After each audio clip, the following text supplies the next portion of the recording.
22 experts, 4 exhausting days, and a billion-dollar merger hanging by the thinnest thread. Just as the company stood on the brink of withdrawal, a black woman walked in and reshaped their fate in a way no one could have imagined. Before we go back, let us know where you're watching from. And subscribe, because tomorrow I've got something extra special for you. 4 days, 22 disheartened specialists, 7 emergency convocations, and an exorbitant sum of $700,000 in consultation fees, all culminating in what precisely? A digital quagmire across the primary holographic display. Julian Thorne's voice, sharp and crystalline, cleaved through the tension-laden atmosphere, reminiscent of a diamond slicing through solid ice.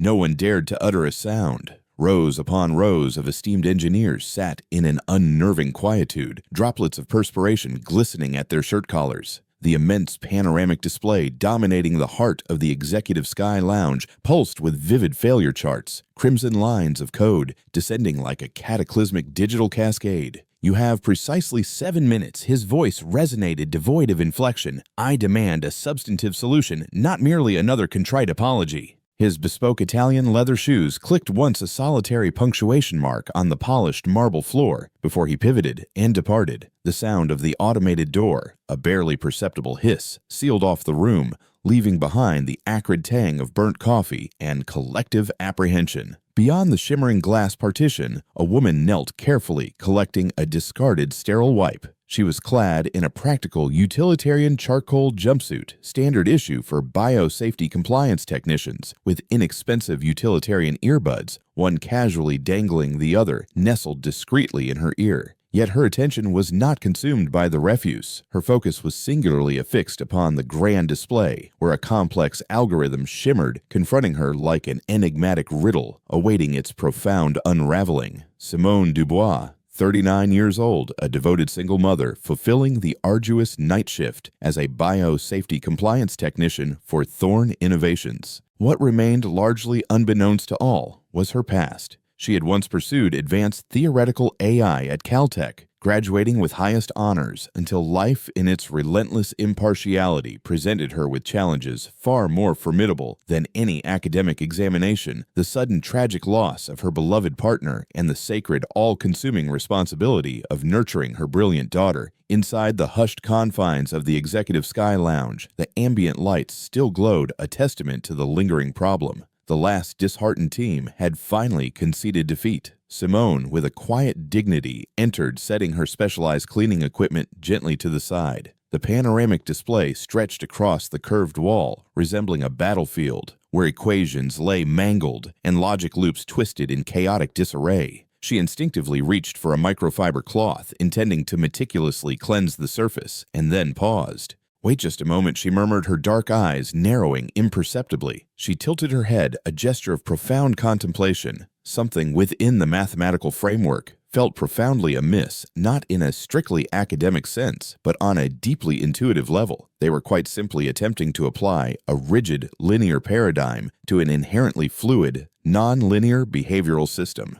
A nascent error indeed. A perilous misstep in the custody of inexperienced hands. She deliberately selected a vibrant crimson marker. With meticulous precision, she delicately expunged a crucial segment, then with fluid strokes delineated a graceful sigmoid curve. Her finger traced a circle around 2 inadvertently swapped variables, and with a decisive motion, she underscored a subtly misweighted node. Having completed her silent work, she stepped back, crossed her arms, and offered herself a single validating nod. "They have been approaching this particular challenge from an inverted perspective, and you, it seems, believe you possess the correct methodology." The voice that materialized behind her was unnervingly calm, yet imbued with an unmistakable undertone of steel. Simone turned slowly. Framed within the grand doorway stood Julian Thorne, the Chief Executive Officer of Thorne Innovations. He was impeccably tailored, in a dark, austere suit, his hair meticulously combed into a sharp, almost architectural style, and his eyes, those piercing orbs, meticulously assessed every facet of his surroundings, every individual within his purview.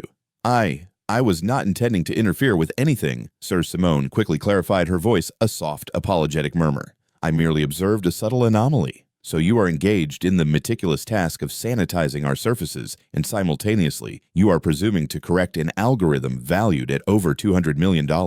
Not precisely correcting, sir. Rather, I am reframing it. Consider it akin to exchanging a dull, ineffectual blade for one that is exquisitely sharp. The task remains identical, yet the process becomes considerably less arduous. Julian Thorne advanced his gaze, sweeping with discerning intensity across the modified display. Without uttering another syllable, he smoothly extracted a sleek tablet from the inner pocket of his coat and initiated an expedited simulation utilizing the precise alterations Simone had so deftly inscribed. 8 seconds elapsed, an 18.9% augmentation in accuracy. He stated, his voice utterly devoid of discernible emotion, a reduction in error exceeding 65%. For the very first time, he turned to face her directly, truly absorbing her presence. Your designation, Simone Dubois. Your occupational title, Night Biosafety Compliance Technician. Your work schedule, 3 shifts per week. Your last formal academic engagement, Caltech, regrettably withdrawn during your junior year. My husband passed away. I needed to raise my daughter. A prolonged, weighty silence descended upon them. Do you, Miss Dubois, comprehend the magnitude of your actions? I had no intention of encroaching upon anyone's domain. Mr. Thorne Simone replied, her gaze steady. I simply perceived what others perhaps overlooked. That rather sounds like a pithy pronouncement from a fortune cookie, does it not? Or perhaps it sounds precisely like this. If the bathtub is stubbornly obstructed, one should not continue to pour more hot water into it. One should endeavor instead to meticulously unclog the drain. Julian Thorne permitted himself a slight, almost imperceptible curving of his lips, a half smile. It was not precisely warmth, but rather something distinctly human, a fleeting glimpse of an inner landscape. Be present in Conference Chamber Beta tomorrow morning, precisely at 8 o'clock. You will be included on the observer roster. I do not believe my presence is necessary within a meeting of such caliber, sir. I am merely...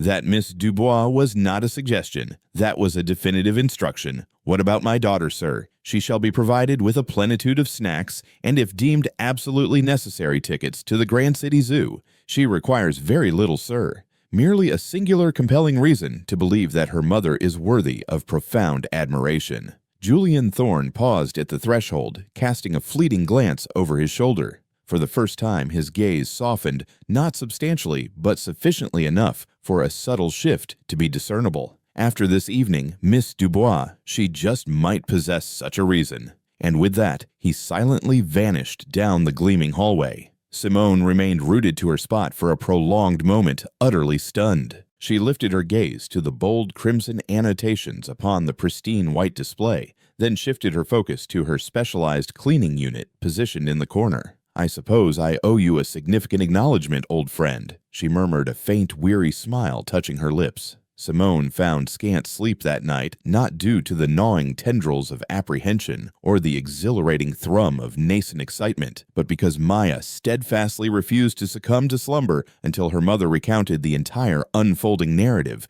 every meticulous detail. So he simply walked in.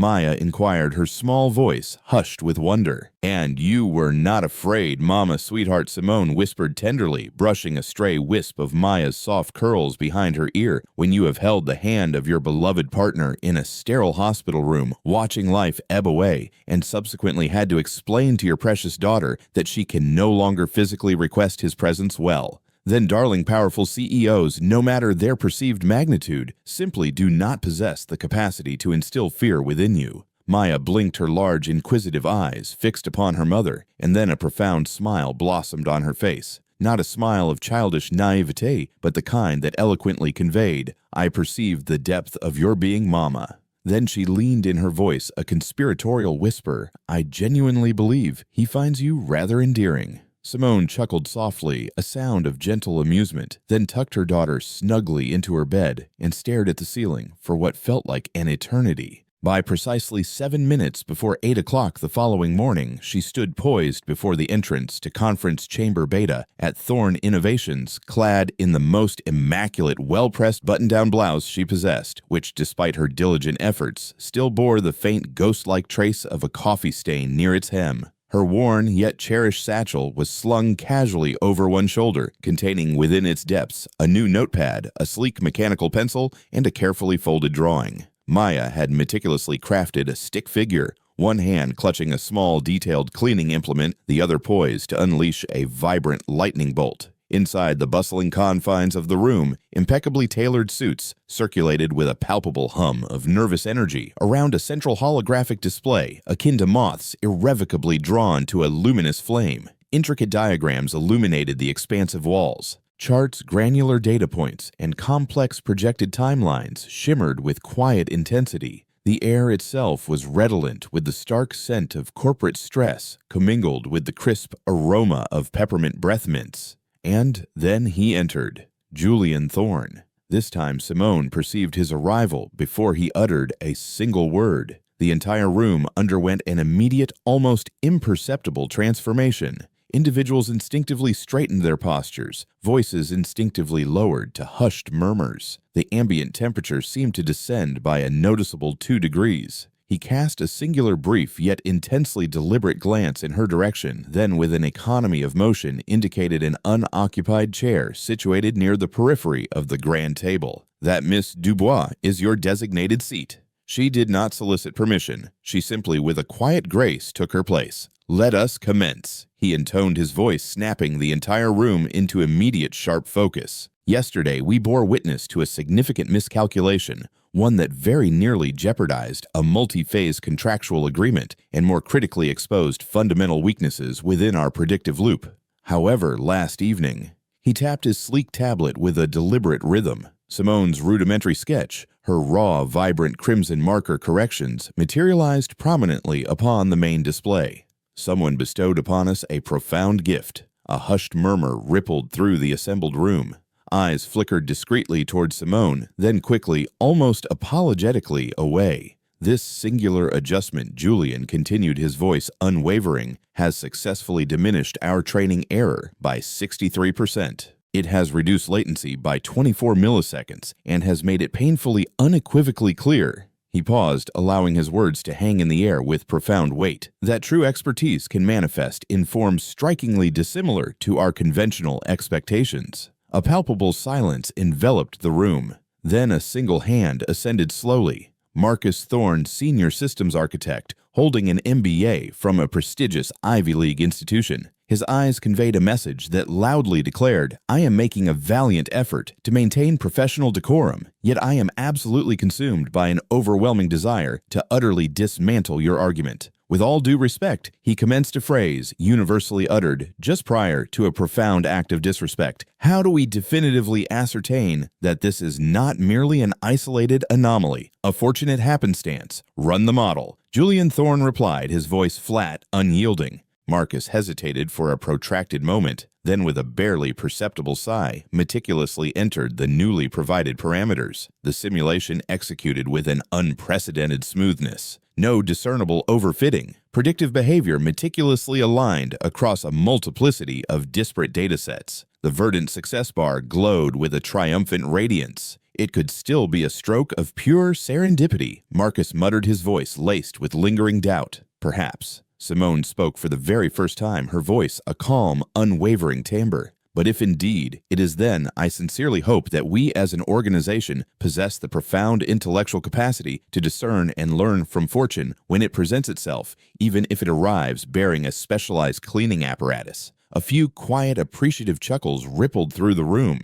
Julian Thorne did not overtly smile, but he did incline his head very slightly, a gesture akin to that of a discerning arbiter acknowledging an unexpected yet undeniably valid argument. Following the conclusion of the meeting, he intercepted her near the sleek, glass-encased elevators. "You held your position with remarkable composure," he observed. "I was not endeavoring to. Perhaps that is precisely why it yielded such results." They descended together, initially enveloped in a comfortable silence. Then he inquired, "Do you habitually structure your thoughts in such an unconventional manner? In analogies, sir." "I am fundamentally a problem solver," Simone replied, her voice steady. "I have been compelled to be. And I communicate with my daughter as if she were a vibrant, curious 6-year-old, not a weary 60-year-old. Consequently, I elucidate complex technological concepts as if they were mundane acts of plumbing, or the nuanced art of baking, or the intricate mechanics of automotive repair. The understanding I find adheres more effectively in that fashion.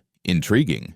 Decidedly useful. You might possess a profound point. She hesitated for a beat, then cast a sideways glance at him. Do you, sir, habitually engage in discourse in such a fashion? In what fashion, Miss Dubois, as if you are presiding over a formidable courtroom rather than merely partaking in a convivial conversation? For a beat, he remained utterly silent. I manage what is within my sphere of control, he finally articulated. Even conversations, and indeed, especially conversations, Miss Dubois. They stepped into the grand, echoing lobby. I do not engage in casual exchanges, Mr. Brooks, he stated flatly. Then, Mr. Thorne, she responded, permitting herself the faintest, almost imperceptible grin. I am likely your most formidable quandary. Perhaps he murmured, his gaze distant. But you did undeniably resolve a colossal quandary last evening. That afternoon, Simone returned to her prescribed shift once again, clad in her standard uniform, once again, accompanied by her specialized cleaning cart and solutions.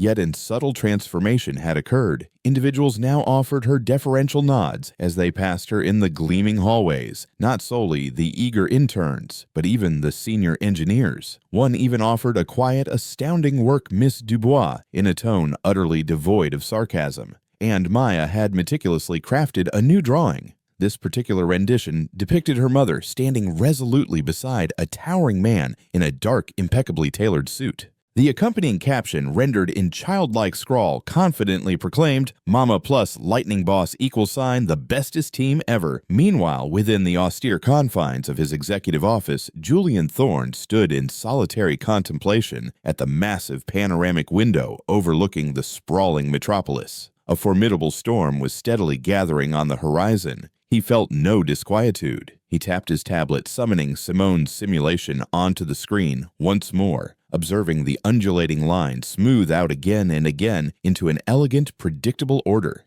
No formal degree, no hierarchical position, no pre-approved permissions.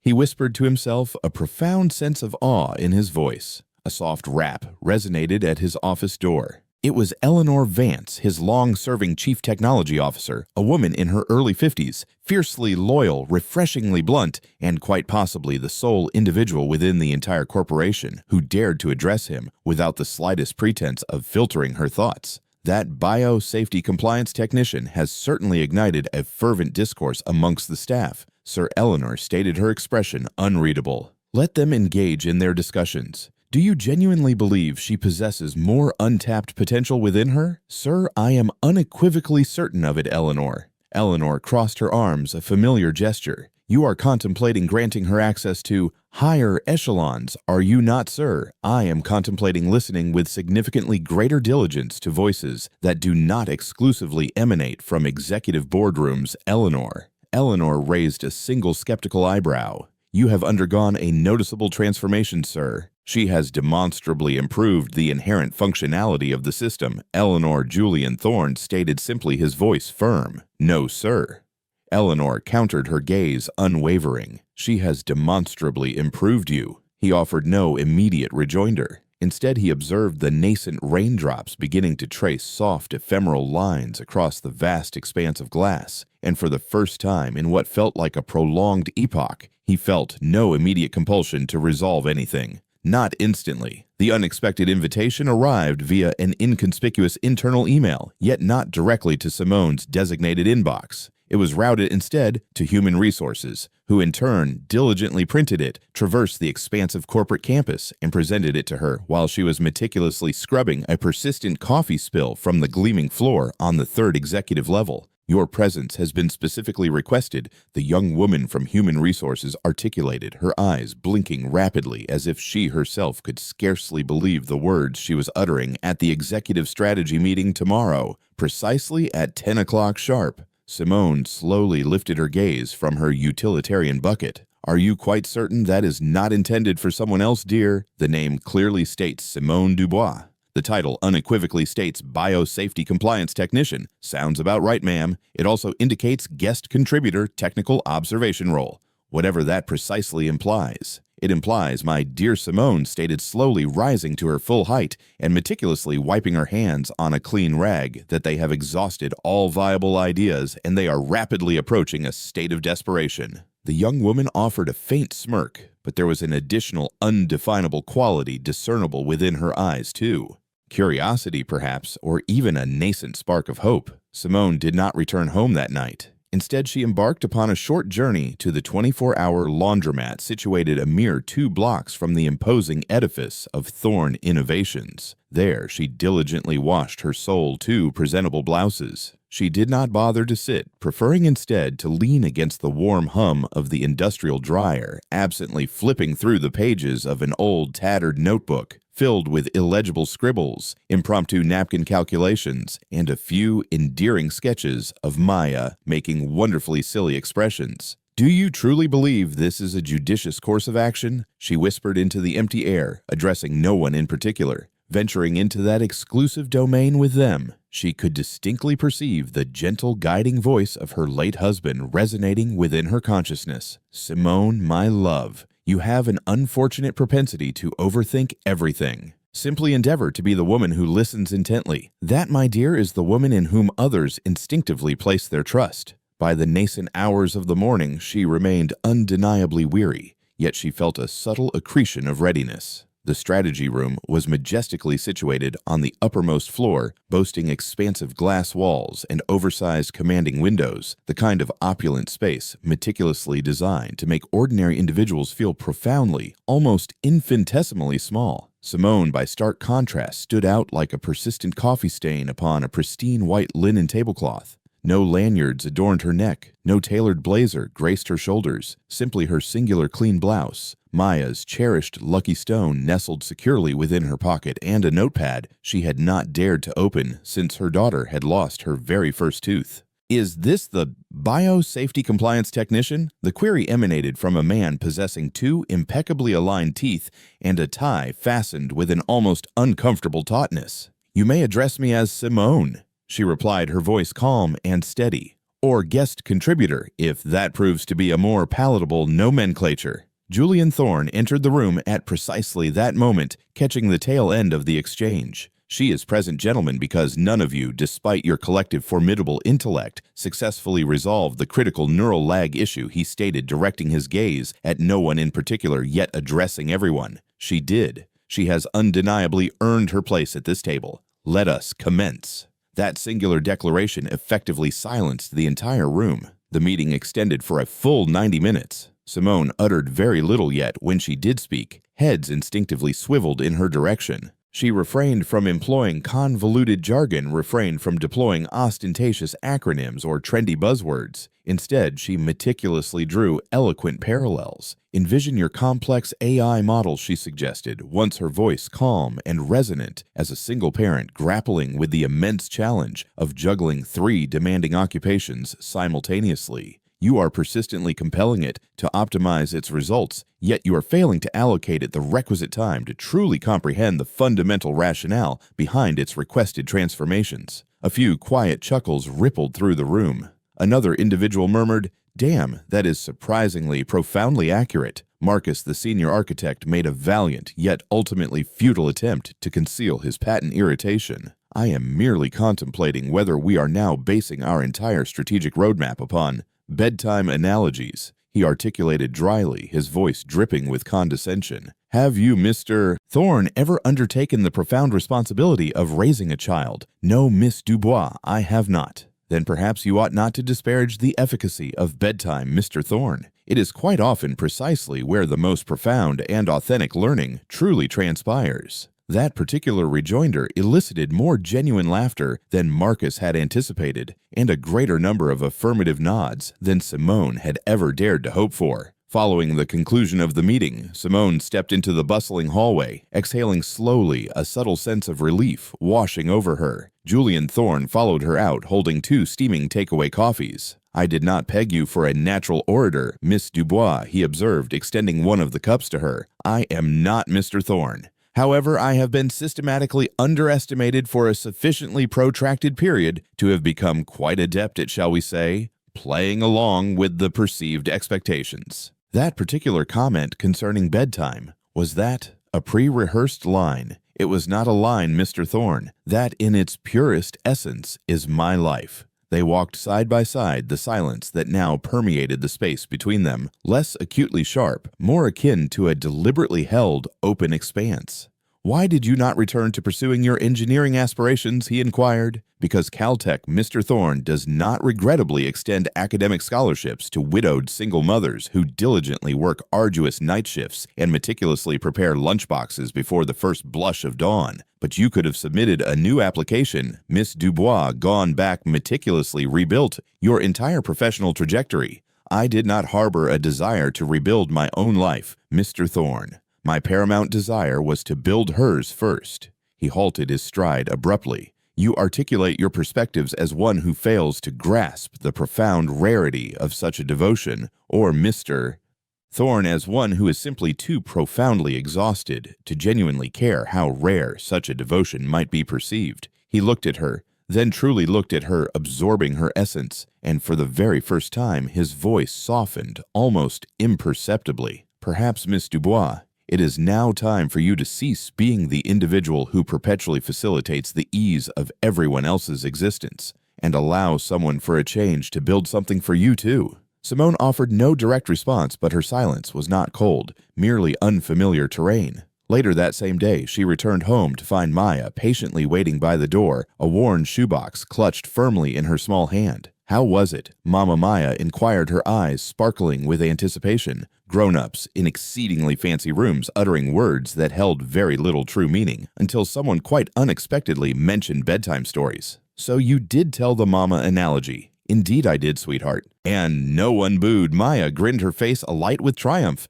then reverently opened the shoebox. Inside rested a meticulously prepared sandwich, 2 vibrant stickers, and a carefully folded piece of paper. "I created a brand new business card for you, Mama," she declared proudly. It read, "Simone Dubois, fixer of things, solver of grown-up problems, full-time mom. You conspicuously omitted biosafety compliance operator, sweetheart. I upgraded you, Mama." Meanwhile, at Thorne Innovations, Marcus Thorne stood rigidly in Julian Thorne's office, his arms conspicuously crossed. "You are elevating her far too precipitously, sir," he asserted, his voice taut with disapproval. "No, Marcus, I am merely recognizing inherent value when it presents itself. She does not possess an understanding of corporate structure. She lacks the appropriate credentials, sir. Neither did Steve Jobs when he initially commenced his endeavors, Marcus. Credentials did not meticulously write that groundbreaking code. Profound insight did." Marcus clenched his jaw, a muscle visibly twitching. "What is the true underlying motivation here?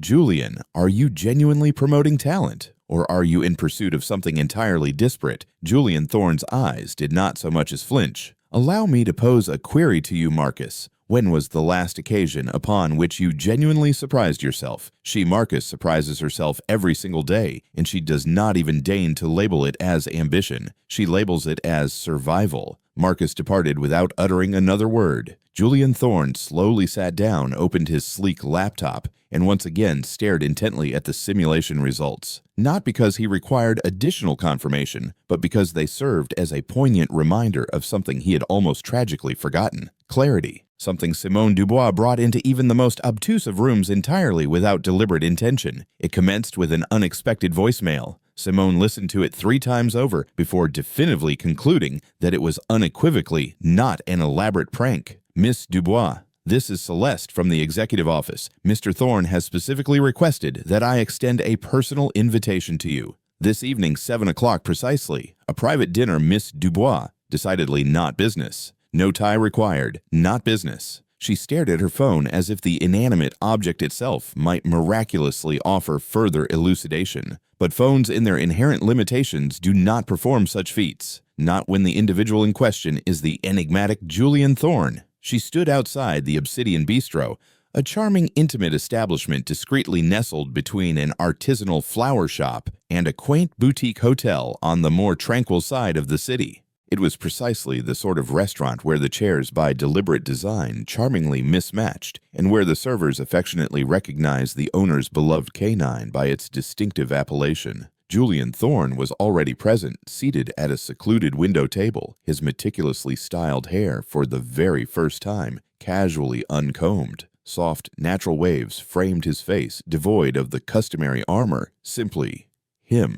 Simone entered suddenly acutely conscious of her scuffed yet comfortable boots, and her jacket that had undeniably weathered one too many winters. "You clean up rather well, Miss Dubois," he remarked, lifting his gaze, a faint, almost imperceptible half-smile gracing his lips. "I possess precisely one shirt that is not entirely dreadful, Mr. Thorne. You are currently observing it. Then we are both considerably overdressed for what is definitively not a date, Miss Dubois."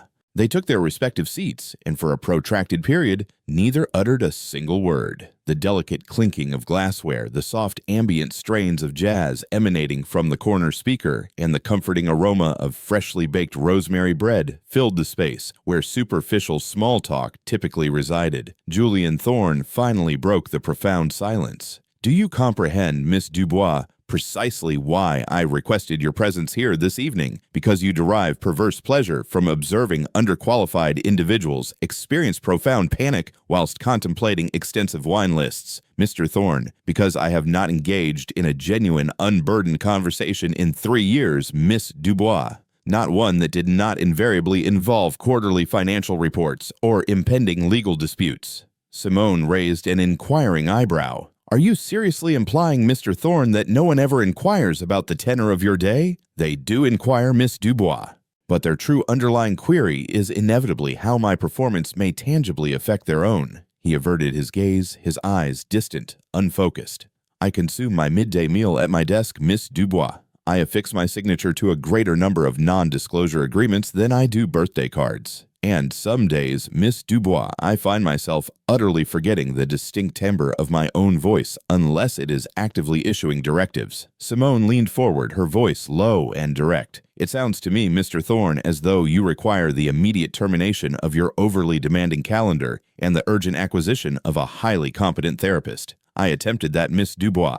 He rather unceremoniously resigned after precisely 2 sessions. "And why, pray tell, Mr. Thorne," he asserted Miss Dubois, "that I induced in him a profound sense of anxiety." Simone laughed a full, resonant, utterly unfiltered laugh that caused 2 other diners to cast a momentary curious glance in their direction. Julian Thorne looked at her genuinely surprised, then astonishingly joined in, quietly at first, then more freely, the sound gaining momentum. "There it is, Mr. Thorne," she observed, nodding sagely. "There, what is Miss Dubois, the human component of the glacial expanse, Mr. Thorne." He tilted his head, visibly amused. "Do you habitually engage in such candid discourse, Miss Dubois, only when I am too utterly fatigued to maintain the pretense that I somehow belong here, Mr. Thorne?" The culinary selections arrived, something she could neither pronounce nor readily identify, and something he did not bother to elucidate. It was ultimately inconsequential. For the first time in years, Julian Thorne ate with an unhurried, almost deliberate pace. Simone listened intently, refraining from any interruption, and the conversation drifted effortlessly to tales of their respective childhoods,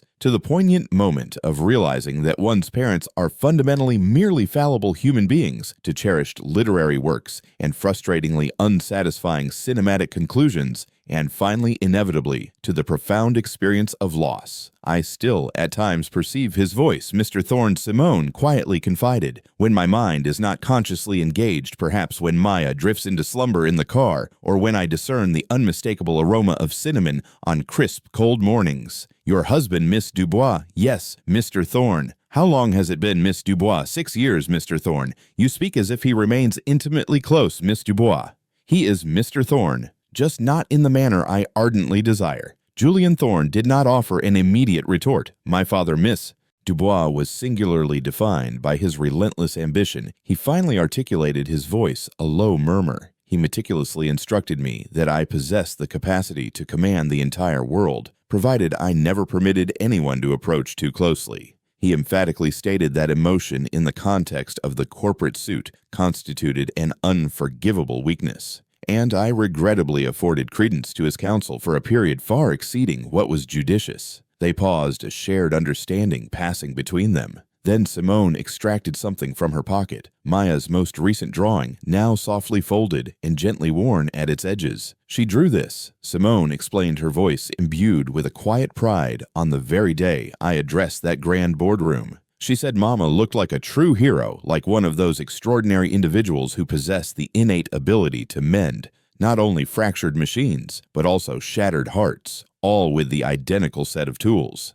Julian Thorne carefully unfolded the paper, a meticulously rendered stick figure with wild, energetic hair, holding hands with a taller figure in heels, both depicted with beaming smiles. A small, almost imperceptible cleaning implement nestled in the background adjacent to a laptop. He gazed at it for a duration far exceeding her expectations. "You know, Miss Dubois," he murmured, his voice surprisingly soft, "I have successfully orchestrated multi-million-dollar deals, launched revolutionary products across 5 distinct countries, and stood upon prestigious stages before chief executive officers who visibly trembled with apprehension before I even deigned to speak. And yet, nothing, absolutely nothing, has ever made me feel more profoundly seen than this simple crayon sketch from a little girl I have until now never met." They departed the restaurant sometime after 10 o'clock. The night air was cool, invigoratingly crisp, the kind of air that inexplicably purifies the lungs. Julian Thorne walked a step behind her, then paused beside her modest, sturdy truck. "You still operate this rather antique conveyance, Miss Dubois. It functions dependably, Mr. Thorne, and it is entirely paid off. You would be utterly astounded by the profound rarity of that in this city." He leaned casually against the passenger door. "You are a rather peculiar individual, Simone Dubois. Coming from you, Mr. Thorne, I shall graciously accept that as a profound compliment." She opened the driver's side door, but paused momentarily before entering. "Why did you truly invite me here tonight, Mr. Thorne?" "Because, Miss Dubois, I urgently needed to recall the unadulterated sound of truth. And you, Miss Dubois, you do not perform. You simply exist authentically." She nodded a quiet acknowledgement. That for him was quite sufficient. "I shall see you at work, Mr. Thorne," she stated, climbing into the truck. "Simone." He turned back his gaze, questioning. "Yes, Mr. Thorne, I find a certain charm in bedtime stories, Miss Dubois." And with that he turned and silently vanished into the depths of the night, his footsteps the precise clicks of his polished shoes punctuating a sentence neither of them desired to conclude. The following morning commenced in a fashion seemingly indistinguishable from any other. Simone dropped Maya off at her school. Maya embraced her mother with an embrace that was tighter than usual and whispered conspiratorially, "You are radiating, Mama." People are truly beginning to perceive it. Simone smiled a genuine, expansive smile throughout her entire commute to work, until she stepped into the towering edifice of Thorne Innovations and immediately felt it the palpable alteration, the discernible shift in the atmospheric temperature, not in degrees, but in the collective demeanor. Fewer smiles, colder, more guarded glances, and a pervasive silence that felt less like peace and more like suppressed tension tightly coiled beneath the veneer of polite nods. She valiantly attempted to prevent it from unsettling her, but as her hand reached for her ID badge, a security officer, one with whom she had exchanged light-hearted jokes just the previous week, gently yet firmly intercepted her. "Pardon me, ma'am. You have been officially reallocated off the biosafety janitorial roster. Your current clearance level, ma'am, is executive access, by direct order of the CTO. I surmise, ma'am, that you have been promoted." The words strangely resonated more like a quiet warning than a genuine welcome. Within the sleek confines of the elevator, Marcus Thorne was already waiting, his tie impeccably straight, his jaw noticeably tighter than usual. "A new designation, I hear," he stated, not bothering to offer even the slightest semblance of a smile. "I was not aware one existed, Mr. Thorne." "Oh, it most assuredly does, Miss Dubois.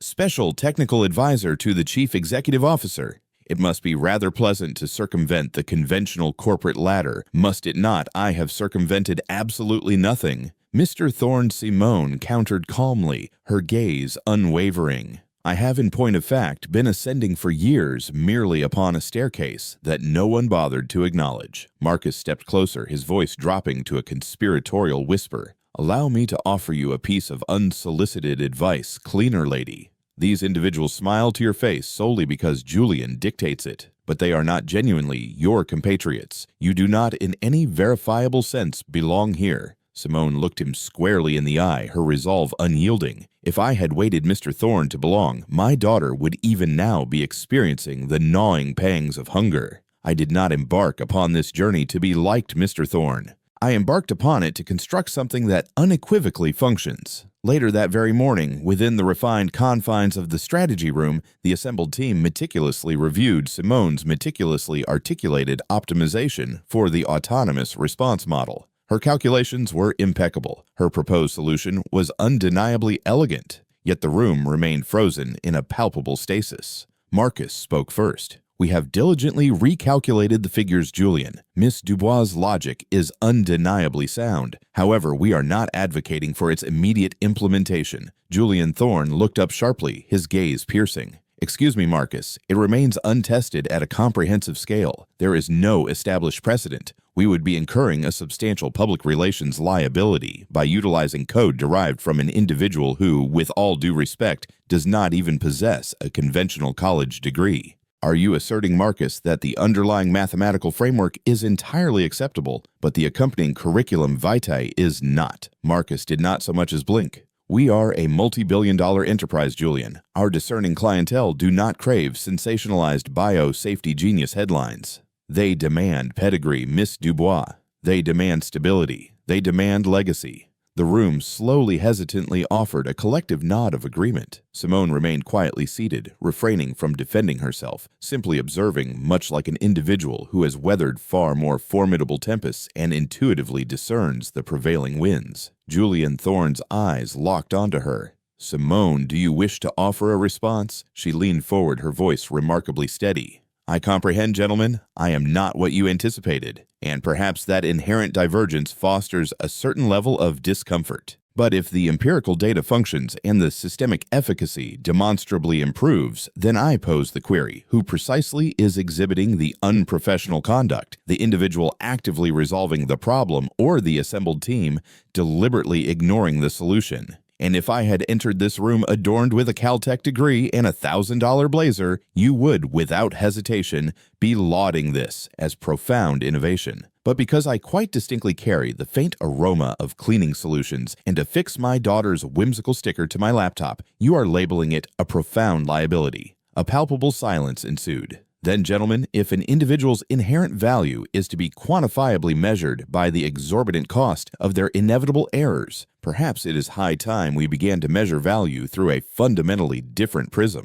The room remained utterly silent. Julian Thorne slowly rose to his feet. We shall proceed with the implementation of the update. Marcus offered no audible objection, but his lingering glare eloquently communicated everything. That afternoon, Simone discovered Julian Thorne on the rooftop balcony. He was gazing intently at the expansive city skyline, his arms crossed, his jacket discarded, his shirt sleeves meticulously rolled. A rather challenging gathering, Mr. Thorne, she observed softly. They are accustomed to predictable outcomes and meticulously polished origins, Miss Dubois.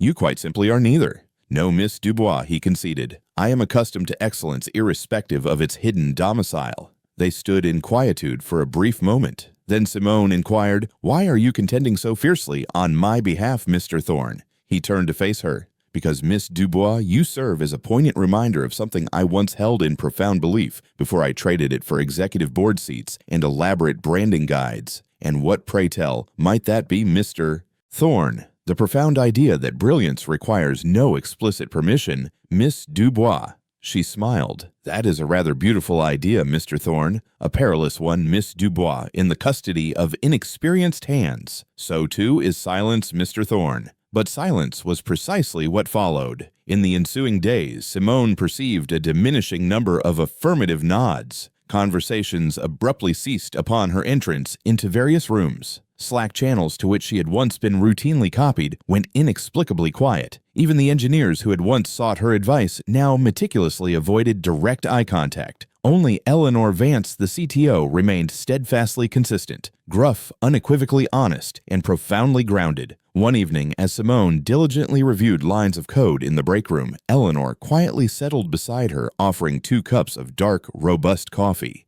You have quite inadvertently rattled their established equilibrium, Simone. I had no intention of doing so, Eleanor. You did not need to, Simone. You merely exist authentically. That in itself is perceived as a profound threat. It feels, Eleanor, as though I am being subtly propelled out of a space I never explicitly sought to occupy. That is, Simone, precisely because you are not engaging in their conventional game. You are instead engaging in the profound game of life, and life, Simone, instills a terrifying apprehension in those who have never been compelled to navigate its unforgiving crucible of survival. Simone looked up, her gaze weary. Am I, Eleanor, merely squandering my precious time here? Not, Simone, if you truly recall the intrinsic worth of time itself, and not, Simone, if you are undertaking this arduous journey for motives extending far beyond a mere compensation package. She looked down at Maya's drawing once more, now subtly creased from its constant presence in her pocket, yet never torn. I am doing it, Eleanor, for her. Eleanor clapped her gently on the back once.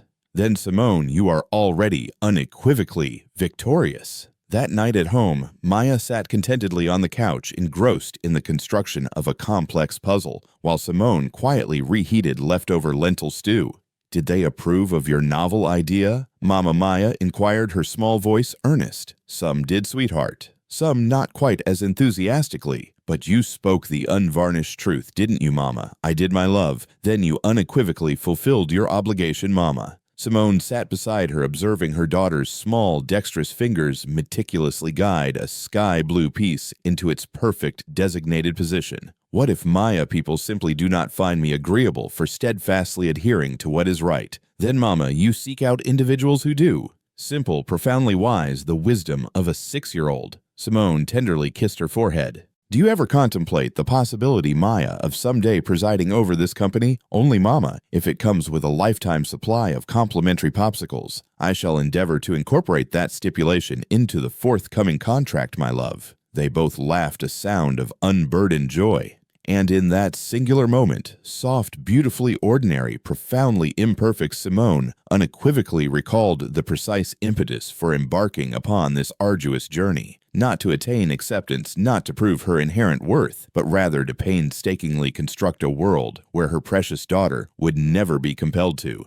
Julian Thorne did not perceive it initially. He strode past the biosafety compliance closet without so much as a second glance. The specialized cleaning unit was not in its customary position, but he barely registered the minor deviation. Meetings seamlessly bled into subsequent meetings. Deadlines barked with relentless urgency. Investors like predatory sharks ceaselessly circled. But by the advent of the third day, a subtle disquieting alteration permeated the very air. A profound silence. The kind of silence that irrevocably settles after a door slams shut with definitive finality and no one decisively returns. Simone Dubois was gone. The formerly occupied seat in the rear corner of the primary lab remained conspicuously empty. Her name was quietly expunged from the internal corporate communication channels. No official memorandum, no discernible explanation. Someone else was assigned to the nightly code cleanup, but no one possessed the innate ability to correct logic with her unparalleled precision. No one perceived intricate patterns with her singular clarity. The sophisticated AI models had subtle, as it was recommenced their gentle, almost imperceptible drift. Just a fraction, just enough to be noticeable to a discerning eye. And yet no one dared to utter her name. No one save for him. Julian Thorne stood in solitary contemplation upon the observation deck, overlooking the bustling testing laboratory below. The floor beneath glowed with the luminous illumination of monitors and the soft, murmurous chatter of technicians. He should have felt a profound sense of satisfaction.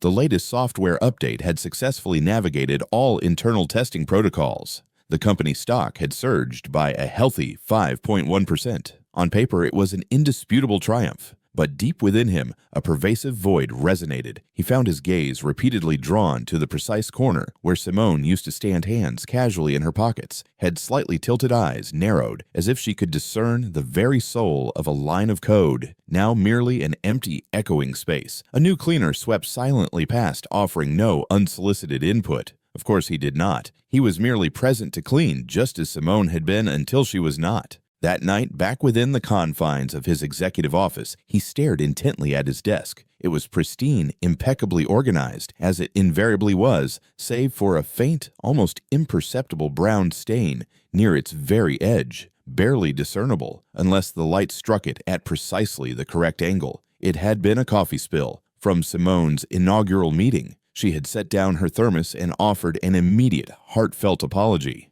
Forgive me, Mr. Thorne, this peculiar contraption leaks hope and caffeine in equally generous measures. He had not laughed then, but now paradoxically he found himself wishing the subtle stain would forever remain unsullied. He remained late. Everyone else had long since departed for their homes, but he wandered the hushed corridors like an individual adrift in a life that was not his own. In the hallway near the sub-level laboratory, he passed the break room, lights dimmed chairs neatly stacked. Upon a small, unassuming corkboard affixed near the door, pinned amongst antiquated flyers and forgotten shift reminders, was a tiny, brightly colored envelope. His name was inscribed upon it in uneven, vibrant purple crayon, to Mr. Thorne from Maya Dubois. He stared at it for several protracted seconds, uncertain whether to surrender to a smile or to the profound wellspring of sorrow. He took the envelope gently, as if it might, with a sudden touch, evanesce. Inside was a carefully folded piece of paper adorned with meticulously drawn stars in every corner. In the very center, rendered in a child's careful yet undeniably earnest handwriting, were only a few simple lines. "Thank you for believing in my mama. She used to smile when she talked about you. Now she doesn't smile much, but I still do. Maya, age 6 3/4. Julian Thorne slowly sank onto the bench beside the vending machine. For the first time in what felt like a painful succession of months, he removed his meticulously polished shoes, folded his long legs beneath him like a child, and wept. He did not divulge his destination to anyone the following morning. No personal driver, no imposing bodyguard, simply a dark, unadorned coat, a scarf wrapped tightly around his neck, and Maya's letter folded precisely nestled securely within his pocket like an unerring compass. He located Simone's apartment after approximately 20 minutes, circling a neighborhood that had evidently not received a fresh coat of paint in a great many years. The wooden steps creaked audibly beneath his weight. The antiquated elevator remained resolutely unfunctional. The hallway bore the lingering scent of old curry and recent rainwater. When he finally rapped upon the door, it was Maya who surprisingly opened it.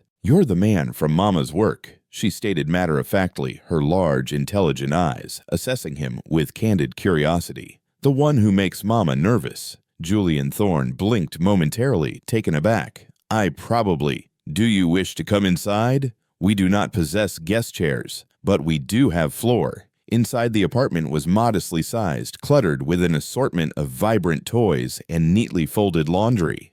A precariously stacked collection of engineering textbooks leaned sideways upon the counter. A battered yet beloved laptop blinked softly on the coffee table. "Mama is currently out searching for new employment opportunities," Maya explained, her small voice tinged with a quiet pragmatism. "She doesn't believe she will find one, but I informed her that the sun does not solicit permission to rise."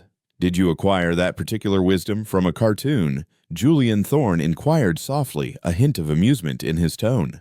"No, Mr. Thorne, from Mama." Maya retrieved a box brimming with colorful building blocks and gestured towards the floor. "You may build with me if you wish. I only permit individuals whom I unequivocally trust to assist with the structural integrity of the roof." Julian Thorne hesitated for a fleeting moment, then with a profound sigh, slowly sat down. The blocks were mismatched, their colors an eclectic symphony. Yet Maya's small hands moved with an unerring certainty, and slowly, meticulously, a diminutive house began to materialize. "She departed because she genuinely believed she had caused you embarrassment, Mr. Thorne." Maya suddenly volunteered, her voice quiet. "People were laughing about her online. I believe it wounded her deeply." "It was not her fault," Maya Julian Thorne replied, his voice firm. "And it did not in any way cause me embarrassment. On the contrary, it served as a powerful reminder of what truly, unequivocally matters. Do you miss her, Mr. Thorne?" Julian Thorne exhaled slowly a profound sigh. "Yes, Maya, and I did not in truth anticipate that I would." Maya nodded sagely and extended a verdant block to him. "If you succeed in making Mama smile again, Mr. Thorne, I shall graciously forgive you." Julian Thorne bit back a nascent laugh and almost imperceptibly wiped at the corner of his eye. "Deal, Maya."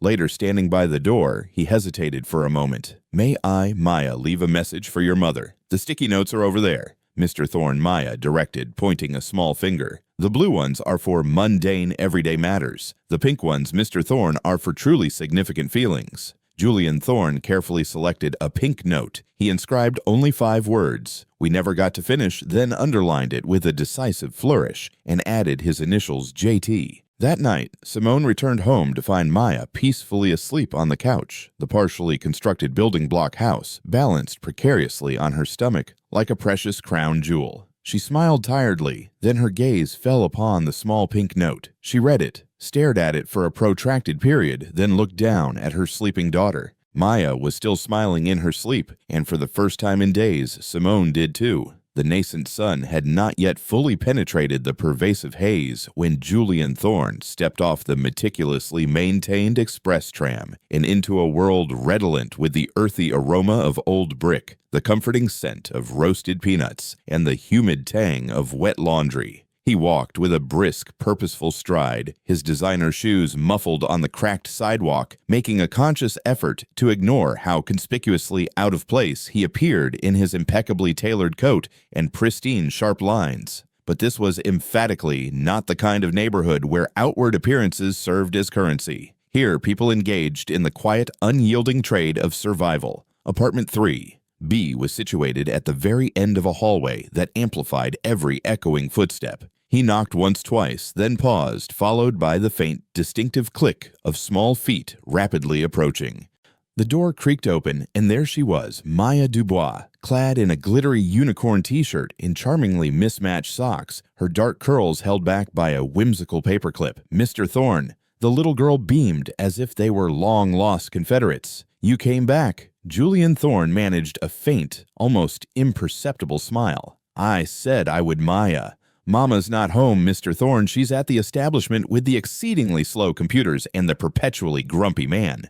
Do you wish to come in anyway?" Mr. Thorne. Julian Thorne hesitated for a beat, but then Maya tugged gently at his coat sleeve, and the decision was quite simply made for him. "We are preparing pancakes from scratch today," Mr. Thorne. Maya declared, marching purposefully into the kitchenette. "Well, we were Mr. Thorne, but then I quite unexpectedly ran out of scratch." Julian Thorne raised a questioning brow. "Scratch, Maya, you know, Mr. Thorne, the essential ingredient one requires when the box explicitly states from scratch. I believe it's either like sugar, Mr. Thorne, or possibly magic. I am still Mr. Thorne, meticulously investigating the matter." Julian Thorne laughed. A genuine, uninhibited laugh, utterly unlike the polite half-smile he reserved for investors who posed inane inquiries. "May I be seated, Maya? You may sit anywhere, Mr. Thorne, that is not conspicuously sticky," Maya replied, sweeping her arm dramatically across the cluttered, yet endearing room. "I suggest the beanbag, Mr. Thorne. It is only mildly suspicious." Julian Thorne carefully lowered himself onto the beanbag, finding it surprisingly comfortable for an object that appeared to have survived a particularly spirited pillow skirmish. His eyes meticulously scanned the room shelves packed with a vibrant assortment of children's books, a whimsical robot meticulously crafted from discarded soda cans, a cardboard box meticulously labeled "Important Inventions" in crayon. But it was the wall adjacent to the window that abruptly arrested his breath.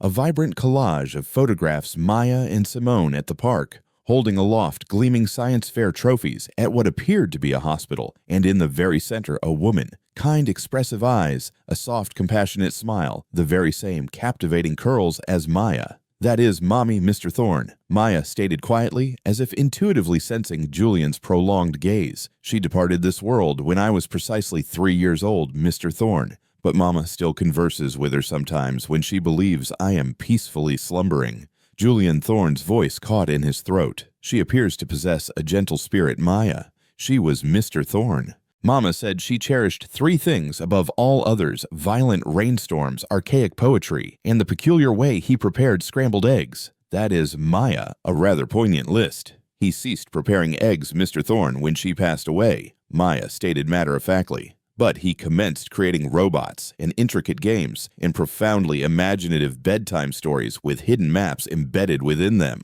Julian Thorne blinked back the nascent lump rising in his throat. He articulated, "Mr. Thorne, when someone's heart shatters, you either permit it to remain irrevocably broken, or you endeavor to construct something exquisitely beautiful from its disparate fragments." He truly uttered those words, "Maya, indeed, Mr. Thorne." Right after we quite accidentally ignited the toaster. It was a profoundly emotional morning, Mr. Thorne. Julian Thorne smiled, his hands clasped tightly in his lap. Maya, he inquired gently, do you comprehend precisely why your mother chose to depart from the company? Maya looked up at him with a gravity far exceeding what any 6-year-old should conceivably bear. She genuinely believed she caused people discomfort, Mr. Thorne, that individuals did not desire a biosafety compliance technician who possessed such a formidable intellect, that they would never discern the fundamental distinction between being merely out of place and being profoundly brilliant, Mr. Thorne. The words struck him with the sharp crystalline precision of shattered glass, clear, incisive, and utterly impossible to disregard. She invariably states, Mr. Thorne, sometimes people experience profound apprehension when the conventionally wrong person turns out to be unequivocally right. Julian Thorne leaned forward, his gaze intense. You articulate your thoughts, Maya, as an individual twice your actual age. That is Mr. Thorne, because I occasionally borrow Mama's heart. She possesses an exceptionally capacious one, Mr. Thorne, but it does at times grow weary. The room descended into a quietude. Julian Thorne reached into the inner pocket of his coat and produced a small, meticulously wrapped box. May I, Maya, present you with something? Maya nodded eagerly. Inside was a tiny USB drive, adorned with a whimsical purple ribbon tied around it. It is a game, Maya, Julian Thorne explained. Your mother personally assisted in the meticulous design of its core mechanic. It is not yet publicly accessible. I surmised, Maya, that you might wish to be the very first to test it. Maya's eyes lit up with an incandescent joy. Does it feature dragons, Mr. Thorne? In a manner of speaking, Maya, it features dragons that are entirely unaware of their draconic nature. They perceive themselves as mere pigeons, Maya, until they endeavor to soar too far, and in so doing astonishingly discover their innate capacity to breathe fire. Maya's mouth formed a perfect astonished O. That is absolutely spectacular, Mr. Thorne. She clutched the small box to her chest as if it were an invaluable treasure map. Mr. Thorne, yes, Maya. If you succeed in making Mama smile again, Mr. Thorne, I shall graciously forgive you. The words landed with a gentle yet resolute finality, much like a verdict meticulously rendered by a solitary jury. Julian Thorne did not speak. He found himself utterly incapable. Instead, he nodded a solemn, quiet, unyielding promise. As he retraced his steps back down the long hallway, the very air felt subtly altered, less like an insurmountable distance, more akin to a newly forged path. Julian Thorne looked up at the persistently overcast sky, feeling the profound weight of the preceding week press against his shoulders, and for the very first time, he found he did not mind.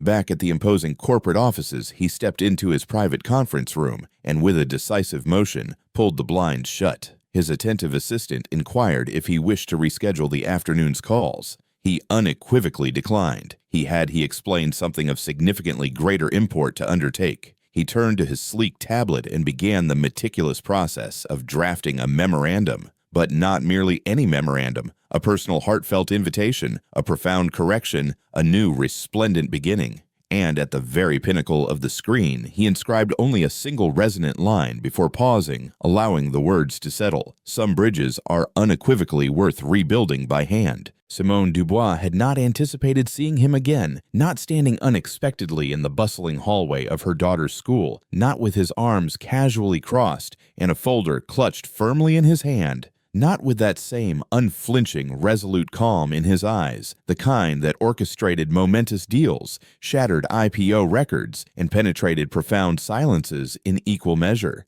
But there he was, patiently awaiting her presence. You traversed this considerable distance, Mr. Thorne, she remarked, adjusting the worn strap of her satchel. I found it imperative to see you in person, Miss Dubois. Most chief executive officers dispatch a mere email, and most biosafety compliance technicians do not meticulously resolve complex AI logic trees with a whiteboard marker, Mr. Thorne. Simone looked away, a faint, almost imperceptible half-smile tugging at the edge of her mouth. So what now, Mr. Thorne, she inquired. Do you expect me to meticulously clean up the next impending crisis as well? No, Miss Dubois. He stated, his voice firm and unwavering. I desire your presence to present at our forthcoming investor summit. Silence. A complete, total, truly weighted laughter out loud kind of silence. Simone blinked. You desire my presence, Mr. Thorne. To do what precisely? To take the stage, Miss Dubois.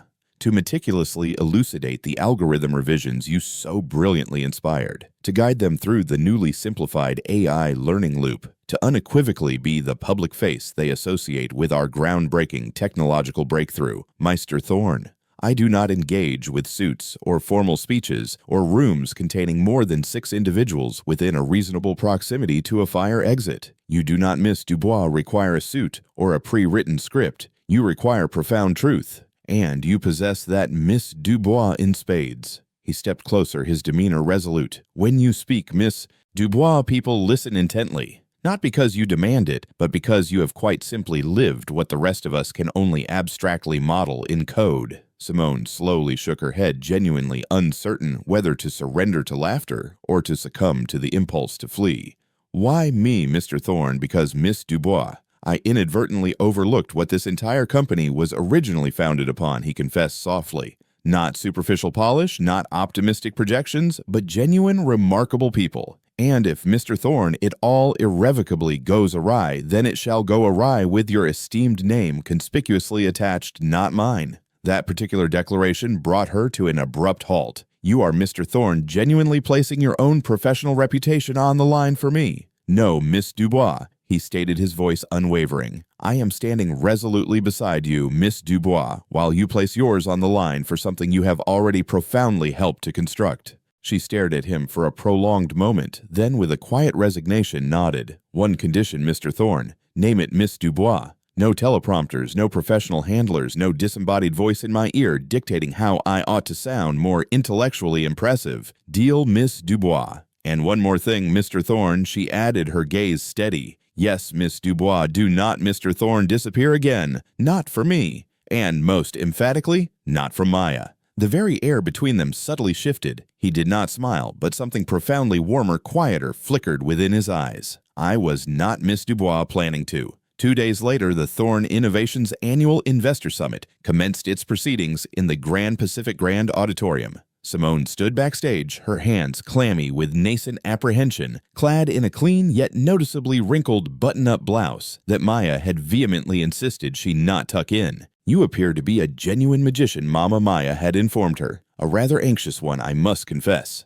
The vast room beyond the opulent curtain was densely packed. Hundreds of expectant eyes hushed high-stakes whispers, the incessant clicking of cameras. Simone cautiously peeked out and immediately spotted him, Julian Thorne, at the very rear of the room, standing not seated. His hands were clasped tightly in front of him, as if he were literally holding his breath. She inhaled deeply. It is merely a room, she whispered to herself, attempting to calm her racing heart. A remarkably expensive room laden with far too many preconceived notions. She stepped out, and the entire vast space became utterly still. No elaborate PowerPoint presentation, no intricate charts. Simply Simone, a handheld microphone, and a single profound image projected behind her, a pristine blank page. She meticulously adjusted the microphone, scanned the expectant faces in the audience, then stated quietly, her voice resonating with an unvarnished truth, I was in point of fact scheduled to meticulously clean this very room this evening. The audience stilled, captivated. I very nearly failed to appear tonight, not because I harbored any fear of public speaking, but because I harbored a profound fear of being truly seen. She allowed the pause to hang suspended in the air. People leaned forward, their attention rapt.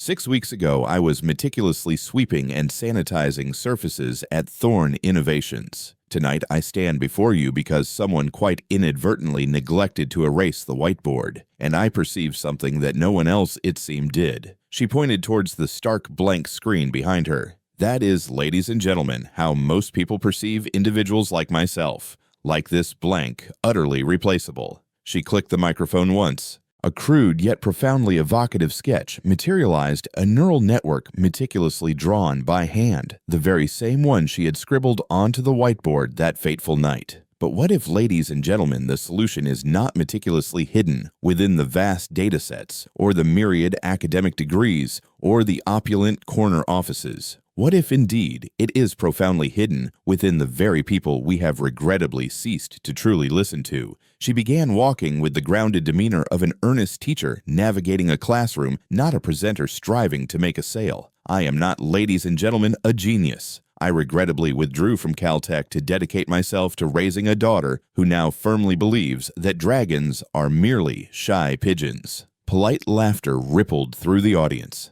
But I have spent the preceding years meticulously observing the intricate mechanisms of the world when no one precisely is observing it back. And here, ladies and gentlemen, is what I have unequivocally learned. Another click of the microphone. The screen transformed. A stick figure clutching a cleaning implement standing resolutely beside a massive, intricate machine conspicuously labeled AI Loop.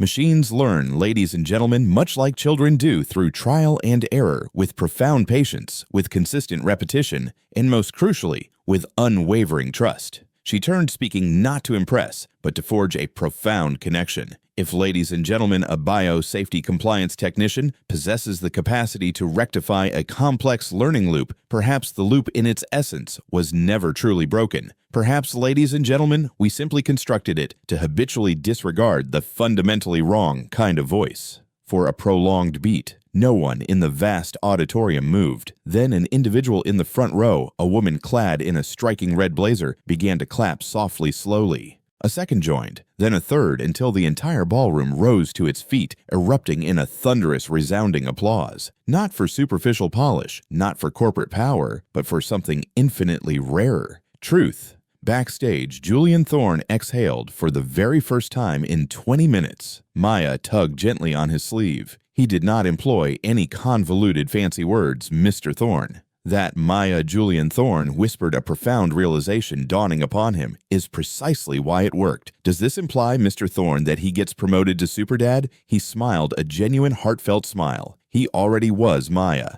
After the tumultuous applause finally subsided, Simone quietly slipped backstage, her heart now pounding in a distinctly different rhythm, a rhythm of profound relief, of release. And then came the unmistakable voice of someone entirely unexpected. Miss Dubois stated Eleanor Vance, chairperson of the Thorne Innovations Board, approaching with a rare, almost shy smile. That was unequivocally one hell of a presentation. Simone cautiously extended her hand. Thank you, ma'am. You are no longer a biosafety compliance technician, Miss Dubois. Effective immediately, we would be honored to bring you in as our lead innovation advisor. Simone blinked, utterly stunned. I simply do not know what to articulate. Do not articulate anything. Miss Dubois Eleanor grinned, her eyes sparkling. Simply continue doing precisely what you are doing. She vanished into the throng, discovering Julian Thorne standing quietly in the corner of the hallway, patiently waiting. She approached him slowly. So, Mr. Thorne, I surmise that went rather more favorably than either of us anticipated. You compelled a ballroom filled with millionaires to profoundly question their very egos, Miss Dubois. He stated softly, a hint of admiration in his voice. Not a negligible outcome for a single night's endeavor. I did not achieve it in solitary fashion, Mr. Thorne. She looked past him. Maya had quite adorably fallen asleep on a plush velvet bench, her tiny fists curled possessively around the game cartridge he had promised she could play after Mama's scary speech. I articulated a multitude of words out there, Mr. Thorne. She continued, her voice soft, but the only ones that truly mattered were the ones I did not have the opportunity to utter. Like, thank you for showing up, Mr. Thorne, for truly seeing me, for not fleeing when the situation grew uncomfortably challenging. Julian Thorne's voice trembled just slightly, a profound vulnerability peeking through. I do not flee anymore, Miss Dubois. I simply circle the block a few times before I courageously knock. Simone smiled, stepping closer. You know, Mr. Thorne, I genuinely believed I was undertaking this for Maya to provide her with something demonstrably superior. And now I believe she quite unexpectedly provided me with something superior, a compelling reason to cease concealing myself behind the veneer of good enough, a compelling reason to endeavor once more. Julian Thorne nodded, then after a contemplative breath, inquired, What precisely transpires next, Miss Dubois? Next, Mr. Thorne, Simone replied, glancing back at Maya. We return home.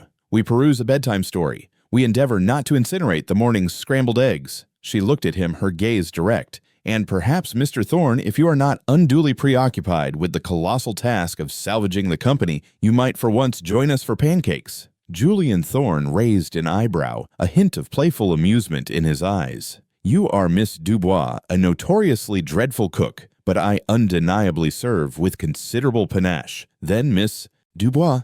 she stated softly, her voice filled with a nascent warmth. "It is a date, a breakfast date. Do not, Mr. Thorne, permit yourself to become carried away. One step at a time, Dubois." That night, as the sprawling city illuminated itself in glorious gold and deep violet hues outside her apartment window, Simone sat perched on the edge of her worn couch. Maya nestled contentedly against her side. She looked at her daughter, then shifted her gaze to the email pinging on her screen. Subject: Welcome to the leadership team. But it was not the prestigious job title that resonated most deeply within her. It was the quiet, steady heartbeat of something entirely different. She was no longer merely the woman behind the cleaning solutions. She was the woman who had learned how to be profoundly seen without compromising an iota of who she truly was. And somewhere precisely between the cleaning implement and the microphone, she had unequivocally discovered her authentic voice. The boardroom was empty now. Gone were the impeccably tailored suits, the dazzling spotlights, the polite yet ultimately shallow applause that had hours earlier reverberated through the very rafters of the magnificent space. Only the lingering ghost of tension remained, subtly woven into the fibers of the plush carpet, the kind of tension that refuses to dissolve until someone finally articulates what should have been spoken eons ago. Simone stood by the grand window holding a lukewarm cup of coffee. Below, the sprawling city buzzed with its ceaseless energy, as if absolutely nothing had changed, yet in truth everything had. Behind her, the door opened softly, almost imperceptibly. Julian Thorne entered, wearing the very same sleek black blazer from the presentation, though it hung upon him a little more loosely now, as if the oppressive weight of corporate pressure had at last drained from his broad shoulders. "Finally, I did not anticipate your continued presence here, Mr. Thorne," she stated gently, her voice soft.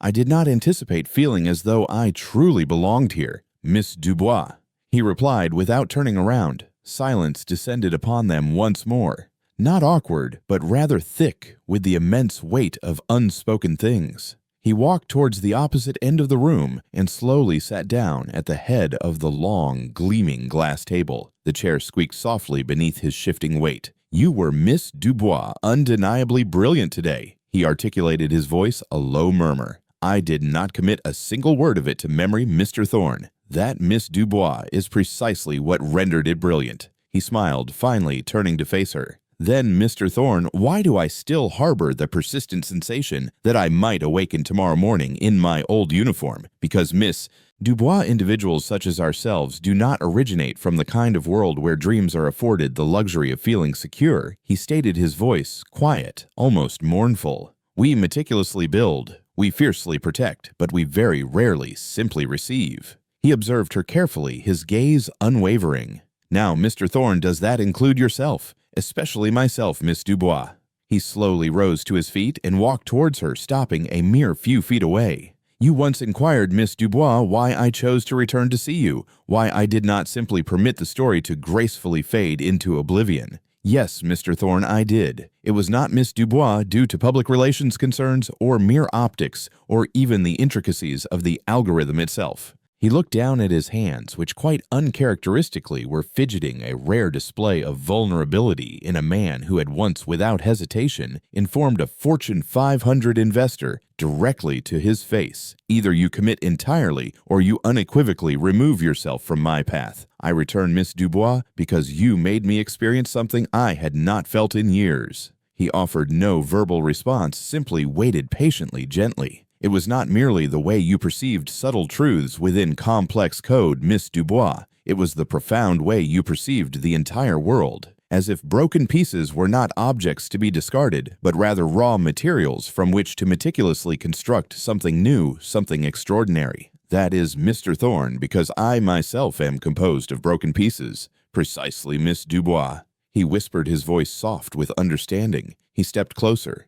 "Do you comprehend, Miss Dubois, what it is like to spend one's entire existence being consistently the most intellectually acute individual in any given room, and yet still harbor the profound sensation of being utterly, profoundly alone within it?" She nodded slowly, a shared understanding passing between them. "Do you comprehend, Mr. Dubois, what it is like to deliberately withhold truly good news, simply because there is no one with whom to genuinely share it? Every time I brought Maya home a drawing from work that I was genuinely proud of, Mr. Thorne, she recounted, her voice laced with a bittersweet memory, and she would clap her small hands as if I had miraculously cured cancer. He laughed, a soft, full, resonant sound this time, then quietly, "You, Miss Dubois, genuinely frighten me." That particular statement caught her entirely off guard. "Why, Mr. Thorne?" "Because, Miss Dubois, you are not striving to impress me or to mend me or to pursue some elusive ambition. You are simply here." "Precisely, Mr. Thorne. And I, quite frankly, do not possess the knowledge of how to remain still." For a moment neither of them moved, only the soft rhythmic blinking of the city's distant nightlights. Then Simone spoke. "Do you comprehend, Mr. Thorne, what I realize tonight? Enlighten me, Miss Dubois. That love, Mr. Thorne, does not invariably manifest itself in grand declarations and flamboyant gestures. Sometimes, Mr. Thorne, it simply presents itself as a man walking into a biosafety compliance technician's hallway and unequivocally demanding answers." He laughed again, a hand covering his mouth, a gesture of profound amusement. "I am not, Miss Dubois, particularly adept with subtlety. Good, Mr. Thorne, because I am absolutely dreadful at guessing games." He took a slow, deliberate step closer. "I believe, Miss Dubois, I have been, shall we say, falling for you ever since you consciously chose not to erase the marker I inadvertently left on the display. And I believe, Mr. Thorne, I have been, shall we say, falling for you ever since you consciously chose not to apologize for writing upon it." Their eyes locked, not with hunger, not with desperation, but with a profound, unwavering certainty. They moved closer gently until their foreheads softly touched, breathing the same unhurried air. Then he whispered, "May I inquire about something, Miss Dubois? Anything, Mr. Thorne? Do you believe it is genuinely possible to construct something substantial, something truly real, from something that began quite accidentally by happenstance?" She pulled back slightly, meeting his eyes. "Some of the most profound stories, Mr. Thorne, commence when someone inadvertently walks into the wrong room. You perceive this, Miss Dubois, as a mere story." "No, Mr. Thorne," he stated softly. "I perceive this, Miss Dubois, as a pivotal chapter we very nearly failed to have the courage to write." She closed her eyes, allowing his words to settle deeply within her, then slowly opened them again. "Promise me something, Mr. Thorne. You name it, Miss Dubois. That if I should, God forbid, unravel again, you will remind me of who I truly am. Only, Miss Dubois, if you promise to reciprocate the gesture when I inevitably forget who I have paradoxically become." She nodded a silent, profound agreement. "Deal, Mr. Thorne." They did not kiss. Not yet. Instead, they sat down upon the polished floor of that vast, cold boardroom, their backs comfortably propped against the glass, their knees drawn up like innocent children observing distant fireworks. Outside, the city twinkled in slow, hypnotic pulses. "This room, Mr. Thorne, is far too ostentatious," Simone muttered softly. "We possess the capacity to transform that Miss Dubois. How, Mr. Thorne, bring in more broken pieces, Miss Dubois, more unvarnished truth, more authentic coffee stains. Only, Mr. Thorne, if you personally brew it." He looked at her, a gentle smile gracing his lips. "You are not Miss Dubois, what I anticipated. Neither are you Mr. Thorne. That Miss Dubois is likely precisely why this undeniably works. Probably, Mr. Thorne." They settled into silence, once more comfortable this time, a silence imbued with shared understanding. Then Simone whispered almost to herself, "I do not desire for this to be a mere footnote, Mr. Thorne. It will not be Miss Dubois. And I do not desire for Maya to perceive that individuals like myself do not possess the right to write their own endings." Then Miss Dubois let us provide her with a new one. Later that night, Simone returned home and discovered Maya still awake, cozily nestled under her blanket fort with a flickering flashlight and a half-eaten banana. Maya blinked at her mother. "Did you articulate it to him?" "Mama, articulate what, my love? That you like. Like him, Mama." Like him," Simone chuckled softly. "Yes, Maya, I believe he rather surmised it. Did he like you back, Mama? It is, my love, looking exceedingly promising." Maya grinned a wide, triumphant grin and turned off her flashlight. "Good, Mama. I was genuinely concerned you would somehow mess it up. Thank you for the resounding vote of confidence, my dear child. You are most welcome, Mama. Also, kindly endeavor not to incinerate the pancakes tomorrow. He might, come over." Simone chuckled, kissed her daughter's forehead, and gently pulled the blanket around her. As she extinguished the lights, a quiet thought softly permeated her mind. Perhaps some stories in their profound essence do not necessitate perfect convoluted plot twists. Perhaps all they truly require is the innate courage to embark upon a new beginning. Sunday mornings in Simone's apartment were sacred. The compact kitchen was redolent with the comforting aroma of cinnamon toast and strong, robust coffee, the kind meticulously brewed too potently and poured with an almost reckless haste. The window was cracked open just sufficiently to permit the ingress of a gentle breeze that carried the soft hum of weekend life bicycles whizzing by, the clear, joyous laughter of children echoing down the hall, the city at long last seemingly exhaling with palpable ease. Julian Thorne stood barefoot in the living room, his hair loosely uncombed, wearing one of Simone's softest flannel shirts, as if it had invariably belonged to him. He was not engaged in work. He was not meticulously scrutinizing his phone. He was quite simply present. "She has been ensconced in there for 35 minutes now," he whispered, taking a slow sip of his coffee. "That, Mr. Thorne, is pure concentration." Simone replied, expertly cracking eggs one-handed into the sizzling pan. It typically signifies either that something profoundly magical is occurring, or she is once again attempting to feed goldfish to the toaster. Should we harbor a modicum of apprehension, Mr. Thorne, a little Miss Dubois.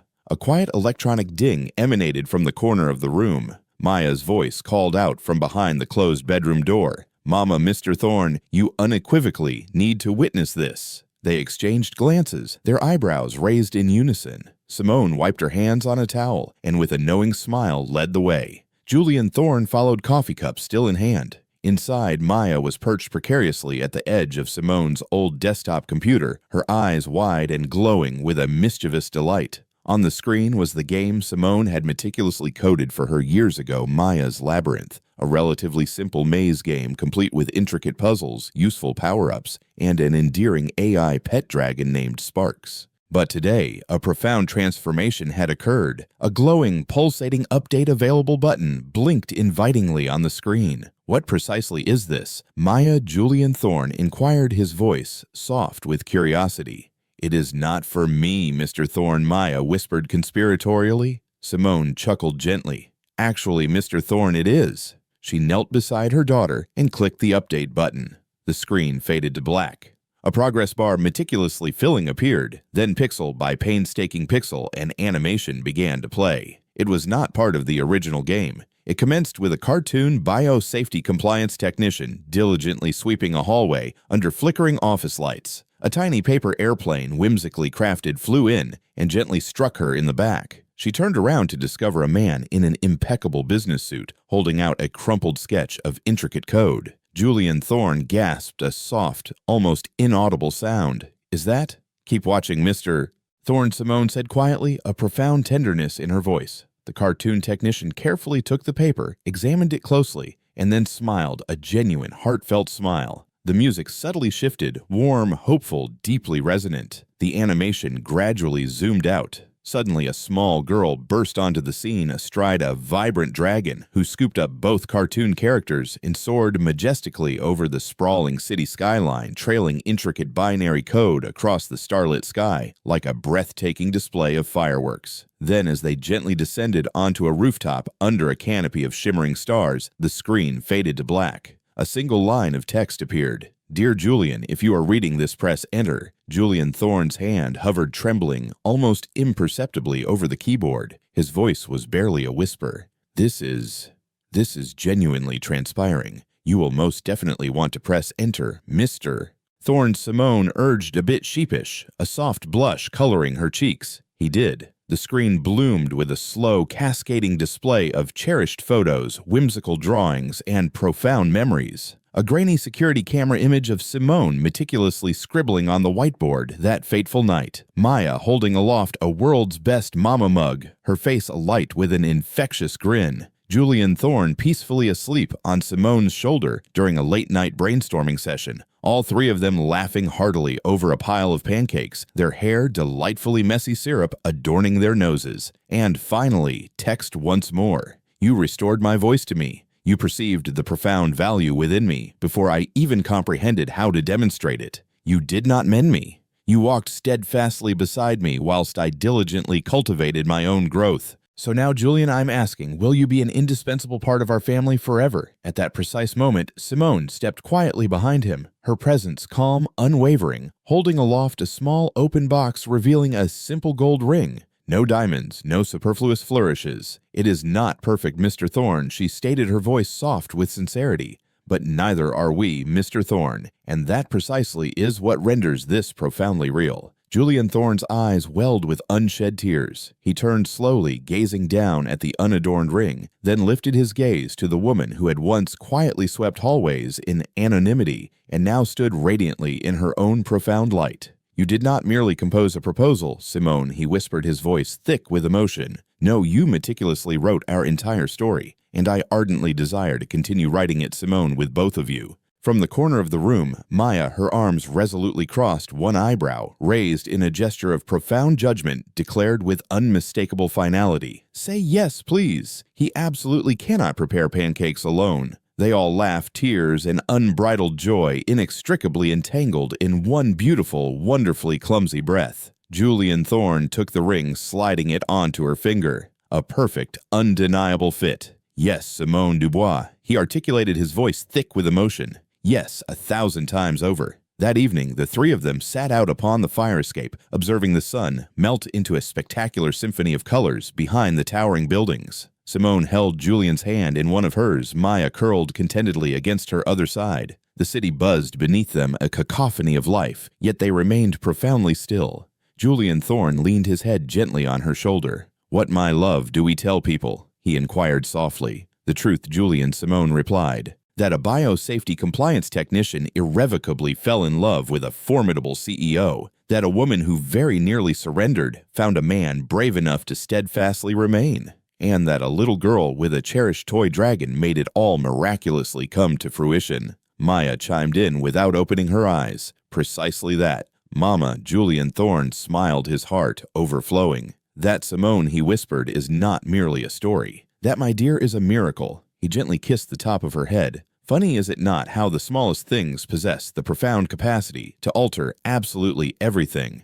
As the stars began to blink on one by one, Julian Thorne looked out at the distant horizon. Once so achingly far away, it was now merely the threshold of a wondrous new beginning. He had spent countless years meticulously cleaning up the messes meticulously made by others. But this was the very first thing he had truly built for himself. Not a whimsical fairy tale, not a dramatic rescue, merely three imperfect hearts choosing each other unequivocally. And in that quiet, delightfully messy, undeniably beautiful truth he finally discovered home. And that, dear viewer, was the profound story of how a biosafety compliance technician's quiet genius, a little girl's unwavering hope, and a CEO's second transformative chance converged to profoundly redefine the very essence of what family truly signifies. But now I would be absolutely delighted to hear your story. Where are you observing this narrative from today? Kindly drop a comment below and enlighten me. I meticulously read every single one, and your words, believe me, hold a significance far exceeding your comprehension. If this particular narrative touched your heart even in the slightest measure, please consider subscribing to the channel so you never ever miss another poignant tale of love, profound redemption, and the quiet, pervasive power of kindness. There is always unequivocally another chapter patiently awaiting its turn. Thank you with profound sincerity for generously dedicating your invaluable time to me. Until our next encounter, remain kind, maintain your hope, and never ever underestimate the quiet, gentle power of a true connection. Join us to share meaningful stories by hitting the like and subscribe buttons. Don't forget to turn on the notification bell to start your day with profound lessons and heartfelt empathy.